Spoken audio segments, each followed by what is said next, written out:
ایک بزرگ فرماتے تھے اگر کسی کو تم برائی میں بھی دیکھو تو یہ سوچو ہو سکتا ہے اس کی زندگی کی آخری برائی ہو پھر وہ توبہ کر لے، اور میری زندگی کی ہو سکتا ہے یہ آخری نیکی ہو، مجھ سے کوئی گناہ سرزد ہو جائے۔ کتنے لوگ ہیں جو مرتبہ کمال پہ پہنچے لڑک گئے، بڑے بڑے لوگ تھے لیکن انجام ٹھیک نہیں ہوا۔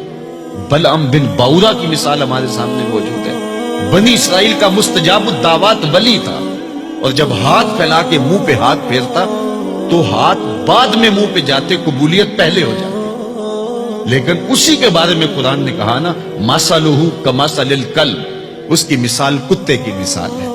زبان لٹک گئی تھی، زمین چاٹتا تھا، چونکہ اس کے ہاتھ نبی کے خلاف اٹھ گئے تھے۔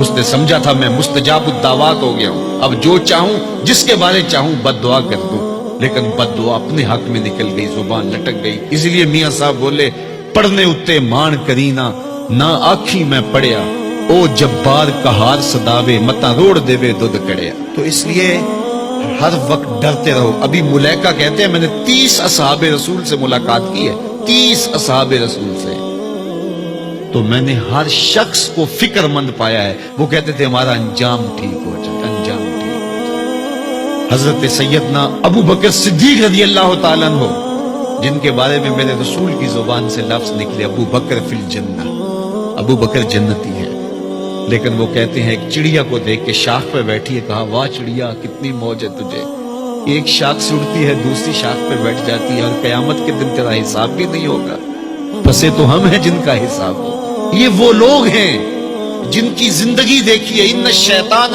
یفر من ظل عمر، عمر وہ ہے جس کے سائے سے شیطان بھی بھاگتا ہے، لیکن وہ کہتے ہیں کاش میں مٹی کا ڈھیلا ہوتا۔ اللہ اکبر۔ حضرت عمر کہتے ہیں کہ اگر برابر سرابر بھی چھٹ گئے تو غنیمت جانیں گے، اگر برابر بھی چھٹ گئے تو پھر بھی غنیمت جانیں گے۔ یہ وہ لوگ ہیں جن کی زندگیاں تقوی سے عبارت تھی، اور اللہ کی خشیت جن کے سینوں کا نور تھا اور باطن کا سرور تھا۔ ہمارے بہت سارے معاملے اور بہت ساری خرابیوں کی جڑ یہ ہے کہ ہم نے اس دنیا کو اوڑھنا بچھونا بنا لیا۔ ایسے اس دنیا میں ہم زندگی گزار رہے ہیں جس طرح ہم نے اس دنیا سے کبھی جانا ہی نہ ہو۔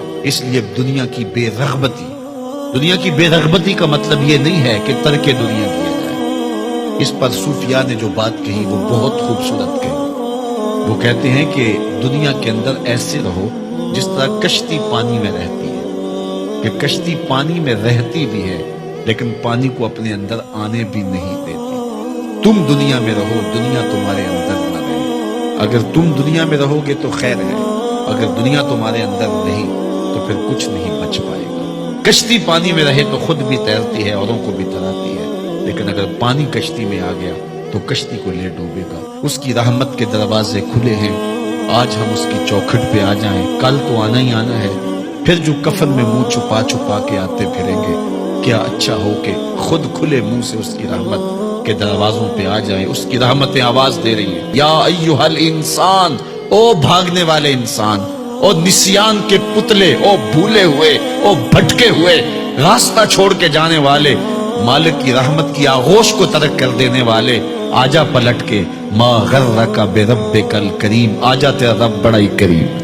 قبل اس سے وہ ماننے سے انکار کر دے، توبہ کا دروازہ بند ہو جائے، سورج مغرب سے طلوع ہو جائے، پھر بندہ ہاتھ کاٹے۔ کسی نے چیخ چیخ کے مجھے کہا تھا، کوئی رو رو کے ترلے منتیں کر کے مجھے کہتا تھا، میں اس کی بات کو نہ سنا، کاش کہ اس کی پکار کو سن لیا ہوتا، اس کی آواز پہ لبیک کہہ دیا ہوتا، اور میں اس کے ساتھ چل پڑتا، اور وہ مجھے انگلی تھام کر محمد عربی کی چوکھٹ پہ پہنچا دیتا، تو آج یہ رسوائیاں میرا مقدر نہ ہوتی۔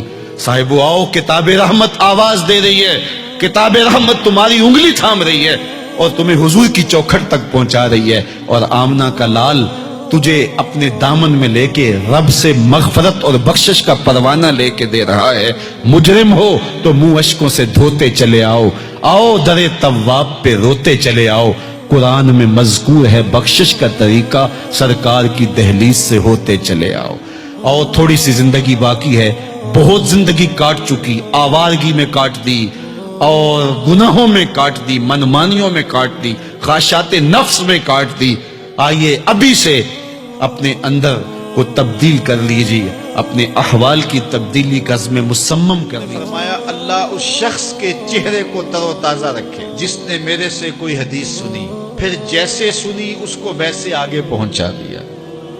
اور آقا کریم نے فرمایا بعض اوقات سنانے والا اس پر اتنا پہنچ کے عمل نہیں کرتا جتنا پھر سننے والا اس کے اوپر عامل ہو جاتا ہے۔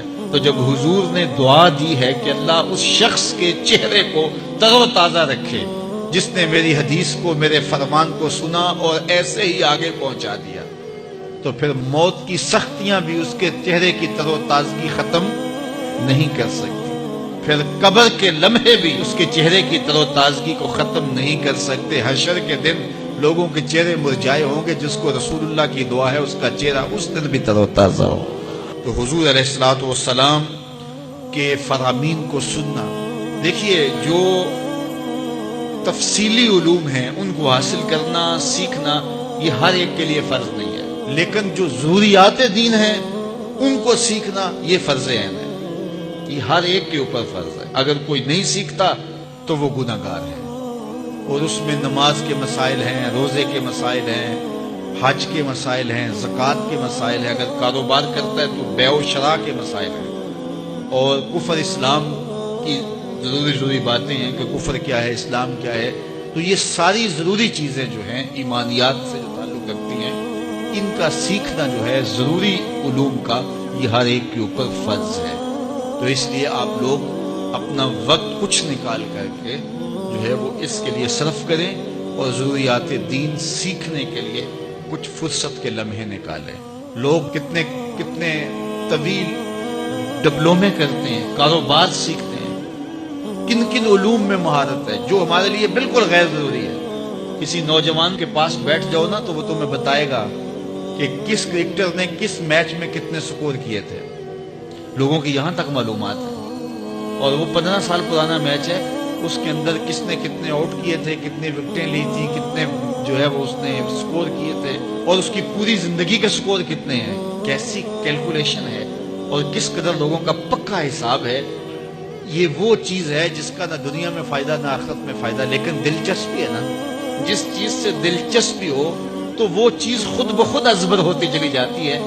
دلچسپیاں انسان کو جو ہے وہ کسی چیز کو یاد کرنے میں مدد دیتی۔ ایک عرب شیخ کہہ رہا تھا کہ ہم ماضی میں پڑھتے تھے کہ ہمارے اسلاف، ہمارے بزرگ ایک رات میں پورا قرآن ختم کر لیتے تھے۔ تو وہ کہتا ہے میں سوچتا تھا کہ ساری رات قرآن بندہ پڑھتا رہے تو کس طرح ممکن ہے؟ تو کہتا ہے میں اپنے بچوں کو دیکھتا ہوں کہ وہ جو ہے وہ موبائل کے ساتھ لگے رہتے ہیں، اور فجر کی اذان ہو جاتی ہے تو وہ تب چونکتے اچھا رات گزر گئی۔ تو میں کہتا ہوں نوجوان کی دلچسپیاں کچھ اور ہیں، اور وہ بھی اس شغف کی وجہ سے ایسا کھبا کہ رات گزر گئی اور اس کو پتہ ہی نہ چلا۔ تو جن کو قرآن کا نشہ ہو گیا تھا ان کی ساری راتیں قرآن میں گزر جاتی تھی، اور ان کو پتہ ہی نہیں ہوتا تھا کہ رات بھی گزر گئی ہے، اور اذان ہوتی تو پھر پتہ چلتا کہ اچھا رات گزر گئی ہے۔